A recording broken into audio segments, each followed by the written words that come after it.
Hello दोस्तों, स्वागत है आप सभी का हमारे यूट्यूब चैनल द जियास वर्ल्ड में।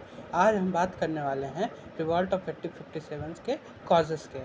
जैसा कि आप जानते हैं कि ब्रिटिशर्स ने इंडिया में अपने आप को 1757 की बैटल ऑफ प्लासीज इस्टेब्लिश कर लिया था, जो कि 1764 में बैटल ऑफ बक्सर के साथ उन्होंने अपने आप को एक स्ट्रॉन्ग कंटेंडर बना लिया था ब्रिटिश इंडिया की सुप्रीमेसी के लिए।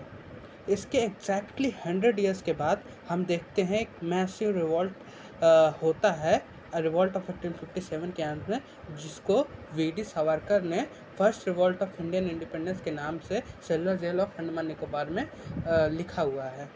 तो हम इसके कॉजेज़ को बहुत ही अलग अलग पार्ट्स में डिवाइड करके समझने की कोशिश करेंगे। तो इसके कौन कौन से कॉजेज़ हो सकते हैं, हम उसमें दृष्टि डालते हैं। जैसा कि आपका हो सकता है economic cause, administrative cause, social cause, political cause, religious cause, military cause और आपका हो सकता है immediate cause.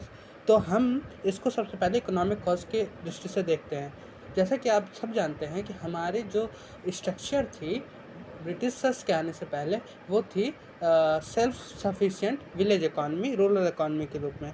British has destroyed the Indian agrarian structure self sufficient village economy by imposing taxes, जिससे हमारा पूरी तरह से एग्रीकल्चर ब्रोक हो गया था और उन लोगों ने क्या कहते हैं कैश क्रॉप्स को और ज़्यादा प्रमोट किया था, जो उनके इंडस्ट्रियल इंटरेस्ट को प्रमोट कर सके। इसलिए हमारे यहाँ खाने की भी कमी हो गई थी और हमारी रूरल स्ट्रक्चर ब्रोक कर गई थी। आपका दूसरा कॉज है एडमिनिस्ट्रेटिव कॉज। एडमिनिस्ट्रेटिव कॉज के दो कारण हो सकते हैं। एक है करप्शन, कि British administration is highly corrupted. ये हमेशा इस दृष्टि को ध्यान में रखकर बनाया गया था कि जिसके पास ज़्यादा पैसा है वो अपने लिए जस्टिस खरीद सकता है। कुल मिला के तो जो लोग गरीब हैं उनको तो जस्टिस कभी मिल ही नहीं सकता। इस तरह का करप्ट सिस्टम ब्रिटिशर्स ने बना दिया था। दूसरी policy of exclusion. Policy of exclusion का मतलब ये है कि जितनी भी क्लरिकल या सब डिविजनल पोस्टेड हैं, छोटी पोस्टेड हैं, वो सब इंडियंस के लिए वो थी, और जितनी भी हायर पोस्ट हैं उसमें इंडियंस को पूरी तरह से एक्सक्लूड कर दिया गया था, जिस पॉलिसी ऑफ एक्सक्लूजन से ब्रिटिशर्स की तरफ एक रिलेक्टेंस की भावना, मतलब कि द्वेष की भावना इंडियंस में पनप रही थी। तीसरा इसका हो सकता है पॉलिटिकल कॉज।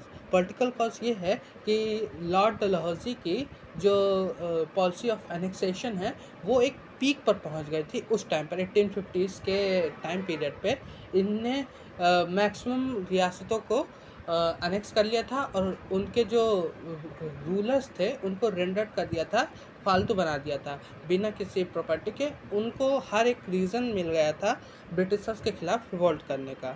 सोशल कॉज ये है कि ब्रिटिशर्स ने 1829 एग्जांपल ले सकते हैं हम। 1829 ब्रिटिशर्स ने सती अबोलिशन ऑफ सती सिस्टम वो किया था, बिल लाए थे लॉर्ड विलियम बेंटिक के साथ में, राजा राम मोहन के साथ में मिलकर, जिससे जो ऑर्थोडॉक्स इंडियंस थे वो ब्रिटिशर्स से बहुत ज़्यादा नाराज़ हो गए थे। उन्होंने कहा कि ब्रिटिशर्स को कोई हक नहीं है हमारे सिस्टम में अनड्यू इंटरफेरेंस करने का, विलेज सिस्टम में।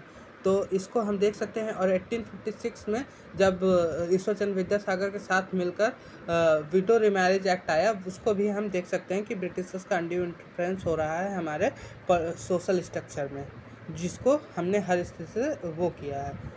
रिलीजियस पर्सपेक्टिव ये हो सकता है कि क्रिश्चियन मशीनरी उस टाइम पर बहुत ज़्यादा एक्टिव हो चुकी थी और लोगों को डर था कि क्रिश्चियन मशीनरी हमारा धर्म परिवर्तन कराने के लिए कोशिश कर रही है। मिलिट्री कॉज ये है कि at the start of the British empire, Britishers gave full freedom to their sepoys. Sepoys was the name for Indian machineries, Indian soldiers who served in the British Army.